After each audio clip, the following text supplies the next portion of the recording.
बिस्मिल्लाहिर्रहमानिर्रहीम। अस्सलाम वालेकुम फ्रेंड्स, क्या हाल है।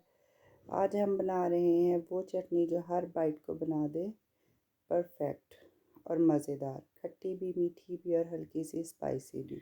बना रहे हैं आलू बुखारा की परफेक्ट रेसिपी। इसके लिए लिया है मैंने आलू बुखारा 200 ग्राम और इसके साथ लिया है 200 ग्राम चीनी।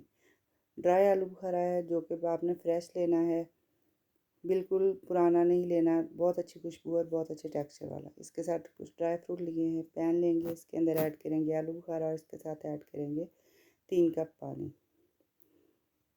तमाम चीज़ों को हम पैन में ऐड करके इसको हम चूल्हे पे चढ़ा देंगे लो फ्लेम पे।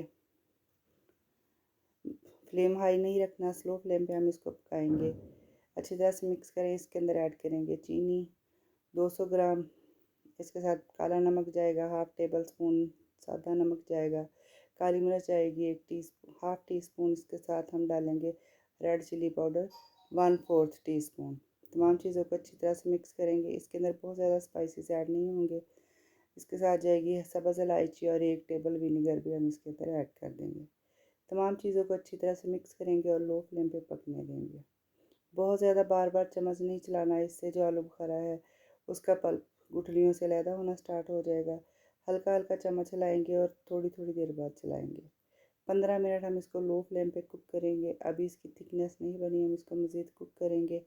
इसमें कोई कलर वगैरह हम ऐड नहीं करेंगे। तकरीबन 15 मिनट के बाद इसकी थिकनेस देख लें कितनी अच्छी हो गई है। इसके अंदर मैं ड्राई फ्रूट भी ऐड कर दिए हैं। उसका शॉर्ट रिकॉर्ड नहीं हो सका, लेकिन इसके अंदर मैं ड्राई फ्रूट ऐड कर दिए। आलू बुखारा की चटनी रेडी है। तकरीबन 15 मिनट बाद देखिए इसका कितना नाइस कलर है और कितना प्यारा इसका ये टेक्सचर बन के आया है।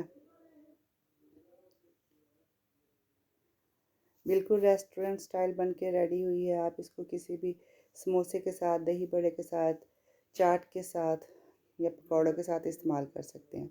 यह आपकी हर बाइट को बना देगा अनफॉरगेटेबल, बहुत ज़्यादा टेस्टी। आपको मेरी रेसिपीज़ कैसी लग रही हैं मुझे ज़रूर बताइएगा, कमेंट भी कीजिएगा और ट्राई भी ज़रूर कीजिएगा। मिलेंगे फिर नई रेसिपी में। अल्लाह हाफिज़।